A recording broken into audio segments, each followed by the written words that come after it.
तो आज हम जिनकी कहानी पर बात कर रहे हैं उनके दिमाग में लगता है चौबीसों घंटे आइडियाज ही घूमते हैं। Elon Musk. दिवालिया होने के कगार पर भी वो आदमी नई स्ट्रैटेजी सोच लेता है।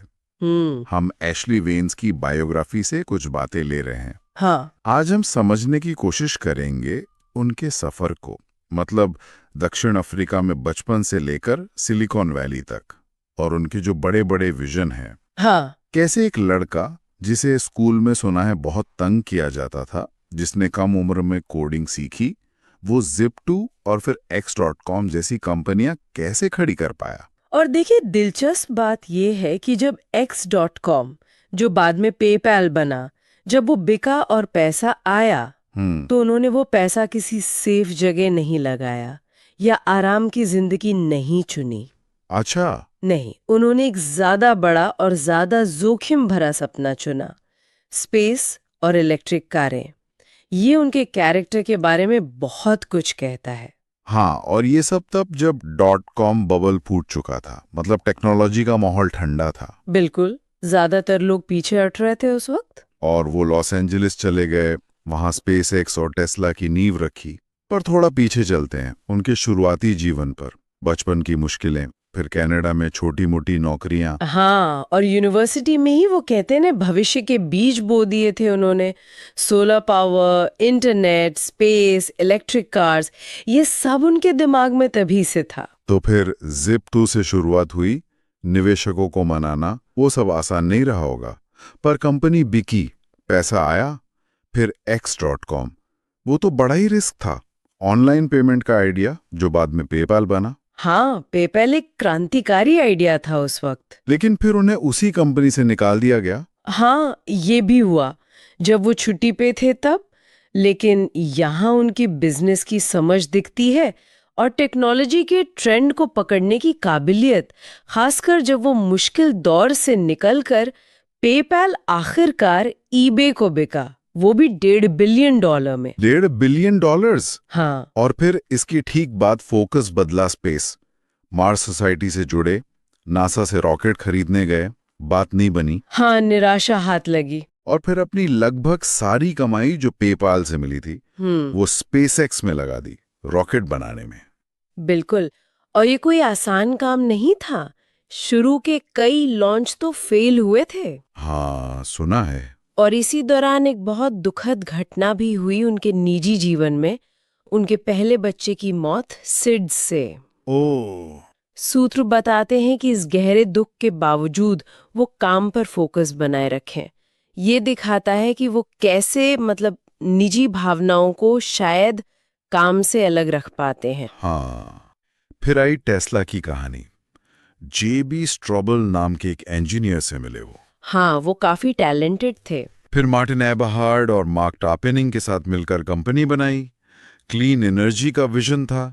रोडस्टर प्रोटोटाइप आया, फिर मॉडल S। उसने तो इलेक्ट्रिक कार की पूरी इमेज ही बदल दी। बिल्कुल, उसे गोल्फ कार्ट वाली इमेज से निकालकर एक डिजायरेबल हाई परफॉर्मेंस कार बना दिया। हाँ, सही कहा। और फिर आया 2008 का वो साल, बड़ा मुश्किल साल था। हाँ, 2008। स्पेसएक्स और टेस्ला दोनों कंपनियां लगभग दिवालिया होने वाली थीं। पहला तलाक चल रहा था, प्रेस का जबरदस्त निगेटिव प्रेशर था। सब एक साथ। हाँ, सब एक साथ। ये उनके लचीलेपन, मतलब मुश्किलों से लड़कर निकलने की ताकत का सबसे बड़ा टेस्ट था शायद। और जब लग रहा था कि सब खत्म, तभी नासा का वो 1.6 बिलियन का कॉन्ट्रैक्ट मिला। वो टर्निंग पॉइंट था। हाँ, बिल्कुल। उसने स्पेसएक्स को बचाया और टेस्ला के लिए भी एक उम्मीद जगाई। और फिर सोलर सिटी भी तो है, जिससे उनके कजन भाइयों ने शुरू किया था, उनकी सलाह पर। Wright brothers. हाँ। तो ये तीनों कंपनियां, स्पेसएक्स, टेस्ला, सोलर सिटी, ये आपस में जुड़ी कैसे हैं? क्या ये बस अलग अलग वेंचर थे? नहीं, अगर आप थोड़ा बड़ा सोचें तो यही मस्क की, कह सकते हैं, एक यूनिफाइड फील्ड थ्योरी है। एक सोच जो सबको जोड़ती है। सोलर सिटी क्लीन एनर्जी बनाती है। टेस्ला उस एनर्जी को इस्तेमाल करने वाली गाड़ियां और स्टोर करने वाली बैटरी बनाती है। ओके। और स्पेसएक्स इन सब के लिए जरूरी advanced manufacturing, material science, design, वो सब की समझ लाती है। अच्छा, तो मतलब ऊर्जा बनाना, इस्तेमाल करना, स्टोर करना और उसके लिए टेक्नोलॉजी बनाना, सब एक ही बड़े लक्ष्य के लिए। बिल्कुल, मानवता के लिए सस्टेनेबल एनर्जी और एक मल्टी प्लैनेटरी भविष्य, ये सिर्फ अलग-अलग कंपनियां नहीं लगती, बल्कि एक बड़े मिशन के हिस्से लगती हैं।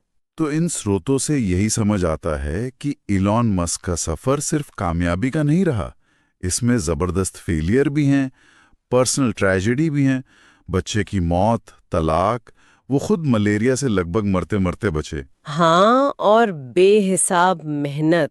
बिल्कुल, अथक परिश्रम। उनकी कहानी यही दिखाती है कि कैसे एक बड़ा बोल्ड विजन और उसके लिए एक अटूट मतलब जुनून वाली कमिटमेंट आपको लगभग नामुमकिन लगने वाली मुश्किलों से भी पार करा सकती है।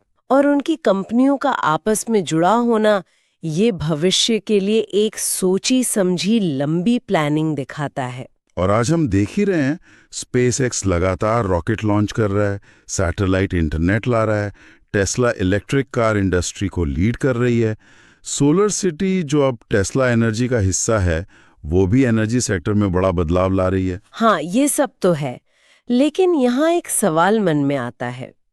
जब कोई इंसान इतने बड़े स्केल पर दुनिया बदलने निकलता है, तो पर्सनल लाइफ, रिश्ते और प्रोफेशनल एम्बिशन, इनके बीच बैलेंस बनाना कितना मुश्किल या शायद नामुमकिन हो जाता है।